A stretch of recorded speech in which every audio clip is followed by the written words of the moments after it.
Hello again, Calculus 2 students. I'm feeling pretty good about my pencil and paper skills, so we're going to keep going with the doc cam here, back on campus. So last time we talked about power series and about the idea of a series that has an x in it, has a function, and it has a domain, and you can make functions out of it. We're now in the end game. We're in chapter 10. I promised you that we would take functions that we know and we would create series to express them, because series are useful. They're polynomials now, and they're really easy to integrate and differentiate. That's where we're headed. This is a tough lesson, so slow me down, play me back to half speed, watch me again, whatever it takes. Comment in Discord, but you really got to make sure you get this lesson down. If you don't understand what's going on, then the next few lessons aren't going to make sense either. Okay? So first, here's the Plicker's question here that we're going to do. I'm just going to talk through myself here. So I have a function up top, and there are three graphs below it, f1, f2, f3. And I have added / subtracted some combination of these to get the top graph. And how did I do that? The reason this Plicker's question is here is because Taylor series really are adding graphs together, right? Taking a line and a parabola and a cubic and adding them all up to get this new graph. So, first off, you should know that this final graph is odd, right? It has different ways it goes to infinity. It goes to positive infinity here and negative infinity on the left side. That means the highest degree is odd. So, it definitely didn't, f2 is not the highest power, which doesn't happen on any of these. So I guess maybe that isn't helpful, but it's something to notice. Let's see, what else do we have? We know, well, really we know that it looks like a cubic, right? If this was a line plus a quadratic, so if f1 and f2 are the only ones involved, it wouldn't make sense to be some sort of quadratic. So it's got to have f3 in it, which all these do. f3 is the leading coefficient. And also notice that these terms, these behaviors on the end match. f3 goes up to the right, so does this guy, and then down to the left. So it needs to be plus f3. So that throws out d. That would look like this. I don't know about the middle, but the end would look different. Okay, so it's not D. The other thing to notice is that if you took F3 and you added F1 to it, so that's A, the right side, positive plus positive, would become more positive, and then left would negative plus negative would be more negative. You wouldn't get these weird bumps where it's going down where before it was going up. So it's not A because it kind of needs to flow against itself. And that is possible for B and for C. So now that we're down to B and C, I think we need to just plug in a few numbers. If you plug in 1 on the new graph, you get 0, right? Where each of these went to the point 1, 1. I have all three of these, right? So I need to plug in 1 to get 0. If you do this one, you get 1 minus 1 plus 1, and here you get minus 1 plus 1. So it's not B because you would get positive 1, it's C. Okay, so that's just really to tell you broadly about adding functions. That's not really specifically about Taylor series, just kind of get you in the mindset of the kind of graphs you're going to see. Okay, this next page, this is page 40. This is the big page. Okay, this is the center to understanding what we're doing with, these are called Taylor series. We're going to take the function cosine x. This is actually the first graph I showed you way back at the beginning of chapter 9. And I said, look, I can make a parabola that looks like cosine x.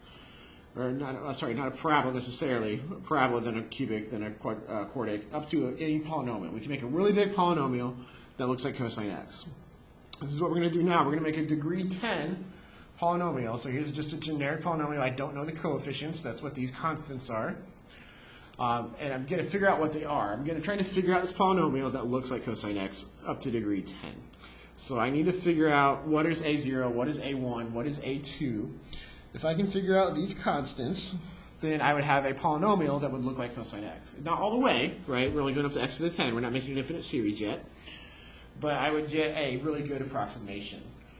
So one thing that has to happen is that I'm going to do the centered at 0 because that's when we like to do power series. And that's also where we're going to like to do Taylor series. So we're going to match it starting at 0.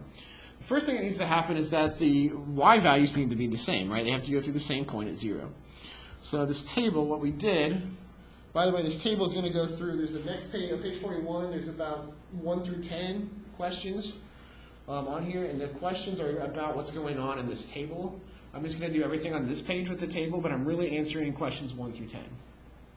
So if you look at where they filled in the table, they said nth derivative of x, the 0th derivative is the function. So this line is really just f of x. They wrote down cosine x. They plugged in 0, got 1. They took the polynomial, wrote it down, plugged in 0. Well, everything would go away except a0. Okay? So this tells you that a0 is 1. Okay? So we're going to work on our final polynomial right under the current version. We just figured out that this number is 1. Okay? Now we need to figure out a1, a2, and so on. The other things that have to be true, other than the y value, is that their derivatives need to match at 0. If it's going to be exactly the same function as 0, then every derivative would have the same value as well. So let's go ahead and do that. Let's take derivatives. So negative sine of x. You plug in 0 there, you get 0, right? Negative 0 gives you 0. What they do here, well, it's a derivative of a polynomial, and polynomials are easy to do even when they have these weird coefficients. a0 goes away. The derivative of x is 1, but you still have the a1.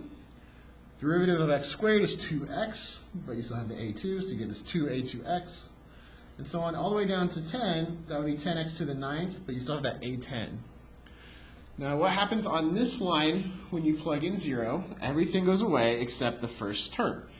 a1 is still there, it has no x with it, so when you make x 0, it stays. I want to match these two columns right here. These are the two things that I was trying to match. So a1 has got to be 0. So that's going to be gone. I'm not going to have that term. There is no x term on this graph, or on this polynomial. If you look at cosine, it's an even graph, right? It's symmetric around the y-axis. So it's not too surprising that there's no x term. All right, let's keep going. We're going to take another derivative. By the way, we're going to do this kind of in a more simplified method with a chart here in a minute. But right now I want you to get the concept of why and how we're doing this. So take another derivative and you get negative cosine x. Plug in 0, you get minus 1. Take another derivative, a1 goes away, and then you get 2a2 because x becomes 1. This one would be 2x times 3a3, so 6a3x plus, and then 90a10 x to the 8th. How did I get that? Well, x to the 9 became 9x to the 8. 9 times 10 gave me 90. When I plug in 0, I get 2a2. Okay, so it's a little different than before. I've got this 2 with it. And those two things need to be equal. So I have minus 1 equals 2a2. So a2 has to be minus 1 half. If I go up here, then it's minus 1 half times x squared. Okay, so that's my quadratic that looks like cosine x. We're going to keep going to 3, 4, 5. We're going to step by step, and then we're going to jump to 10 after we see the pattern. Next derivative would be negative sine of x, so positive. Plug in 0, you get 0. Keep going with this derivative. 2a2 goes away. This would be 6a3 plus some stuff plus, I don't want to do 90 times 8 in my head, so I'm going to go back a step and write 10 times 9 times 8. a10 x to the 7th. And that 10 times 9 times 8 should kind of look like factorial. You should be thinking about factorials in the back of your brain. All right, so 6a3 has no x, so when I make it 0, I make x 0, that stays. Everything else is going to disappear.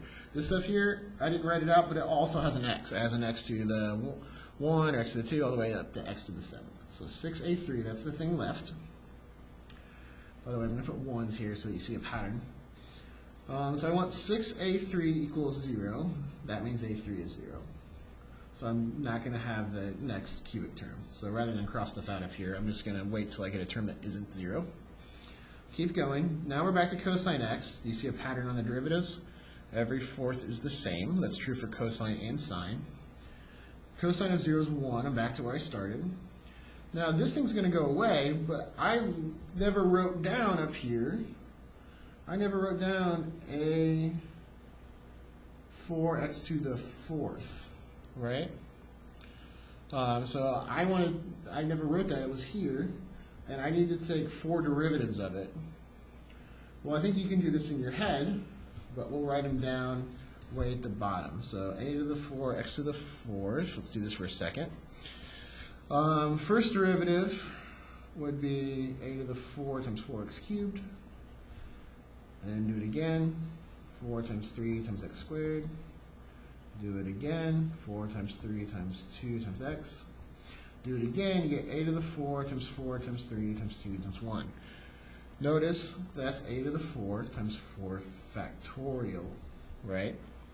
So this is a to the 4 plus 4 factorial, or times 4 factorial, plus stuff with x, plus the last one is 10 times 9 times 8 times 7, a10, x to the 6. Sorry, I'm drawing kind of small there.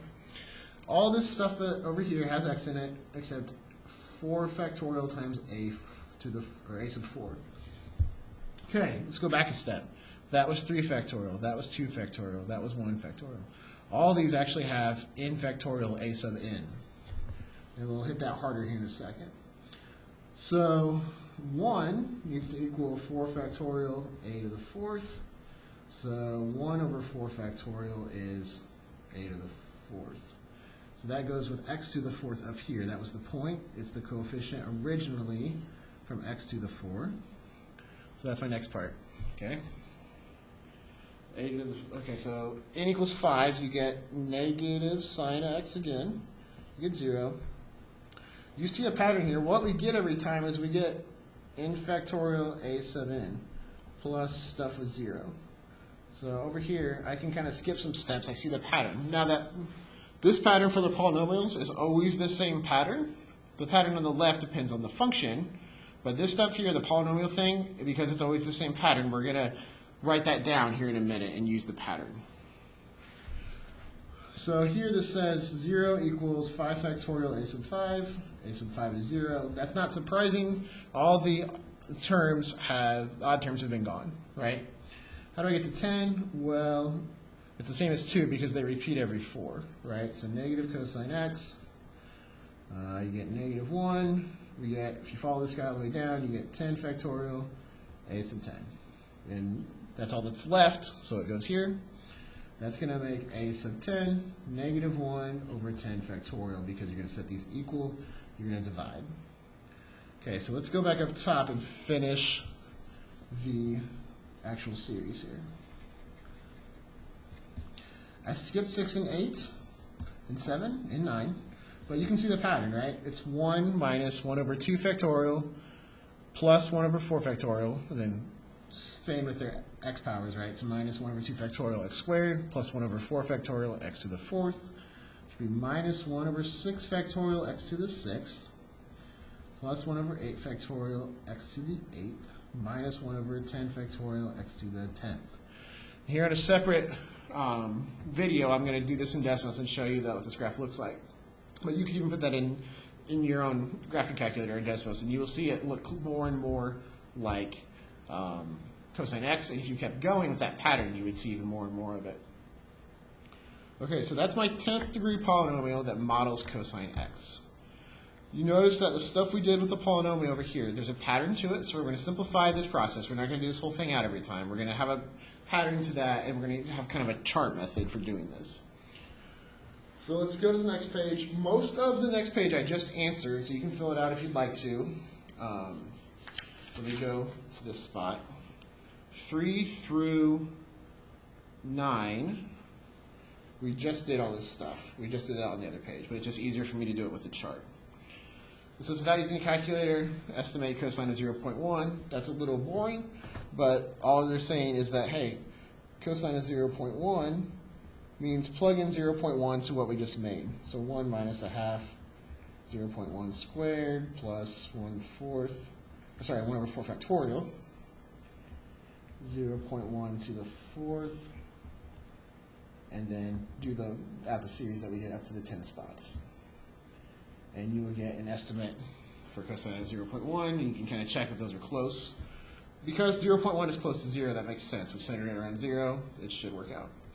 That's not that exciting of a demonstration. All right, so what's the general concept?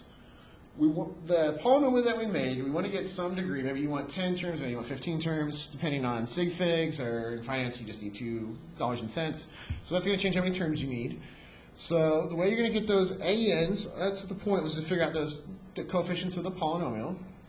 You need the nth derivative, plug in x equals 0, or the center.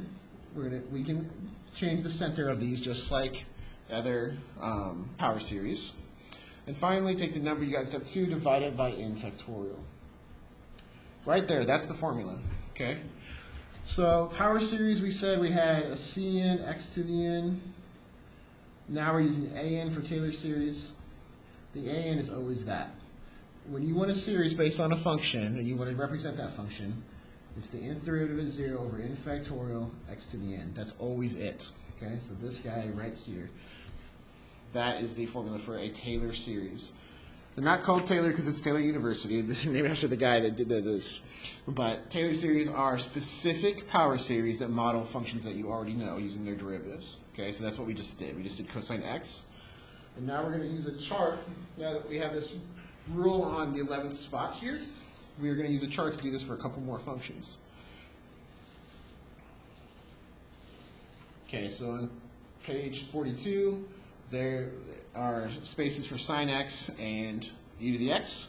So we're going to do this. Now, the chart does not give you the whole problem. It finds you the coefficients. You still need to make the polynomial when you're done. Okay? So let's go ahead and do this. So what I'm going to do up top is I'm going to list all the derivatives. After 5, I'm going to get bored and just jump to 10 because I'm going to see a pattern for most of these, not for every function.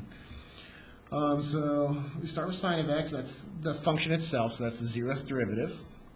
Cosine x, negative sine x, negative cosine, and then we repeat just like we did before. Cosine x, so 10 would be the same as 6, which is the same as 2. So negative sine x. Now this chart says, for each of these, the next thing is to plug in 0, which looks like the columns we saw on the other page. So 0, 1, 0, minus 1, 0, 1, 0. And then divide by n factorial. Don't forget that 0 factorial is 1, in part so that Taylor series can work. So this would be 0 over 1. This would be 1 over 1. 1 over 2 factorial. Sorry, 0 over 2 factorial. Minus 1 over 3 factorial. 0. Divided by anything is 0. We'll go ahead and write that though. Okay, so now, unlike cosine, we're only getting odd terms for sine. So 1 is the coefficient of x, because we're at n equals 1. When we're at 3, we're talking about x cubed. So it's minus 1 over 3 factorial is the coefficient of x cubed. Plus 1 over 5 factorial, x to the 5th. And then the parts are missing. You can see what they would be. Negative 1 over 7 factorial, x to the 7th. And then x to the 9th has coefficient 1 over 9 factorial. There's no x to the 10th term. This is a little weird to say, but I would still call this the 10th order Taylor polynomial. I went all the way to 10, it's just that there is no 10. The coefficient is 0. This is also the 9th order polynomial. But I would stop there. If I wanted the whole series, I would just keep going. If you graph this, you will see it will look like sine of x, and it will look really good around 0, and then kind of grow from there as to how well it works. Okay, so that's 14. We'll use Desmos on a different video. Okay, so the next part is f of x equals e to the x. And for that part, we're going to have really easy derivatives. The function's e to the x. Every derivative is e to the x. And when I plug in 0, I get 1 every time. So I just divide by n factorial. Of course, those first 2 factorials are really just 1. So this is even more boring than the other ones. So this would be, that's the constant, so 1, and then this is the coefficient of x, and then x squared times 1 over 2 factorial, 1 over 3 factorial x cubed, 1 over 4 factorial x to the 4th, and so on. I forgot my x to the 5th here. So this guy's series is very short and sweet. It's just x to the n over n factorial. Okay, 17 says, comparing Desmos, we're not going to do that, but then for Plickers, this is a trick question, as most Plickers questions are. The quadratic approximation centered at 0 is better than the linear approximation. So if I use an x squared term, It should be better than using just an x term for all values of x. That's false. It's better near the center, but not for every value of x. Here's an example. Here's cosine. Its linear approximation was y equals 1, and then the quadratic approximation looked like this. That's better. That's a better fit for the curve, but it's not a better fit here or here. Now, those seem silly, right? But the idea is that the approximation is centered around where you're centering your series at, your Taylor series. So this is centered around 0, so the approximation is better near those values. You don't want to use Taylor polynomials, so just a finite approximation, far away from the center, unless you use lots and lots of terms. Instead, you should change the center. All right, so I'm going to stop this video here, and then I'll have another video where we do some practice problems.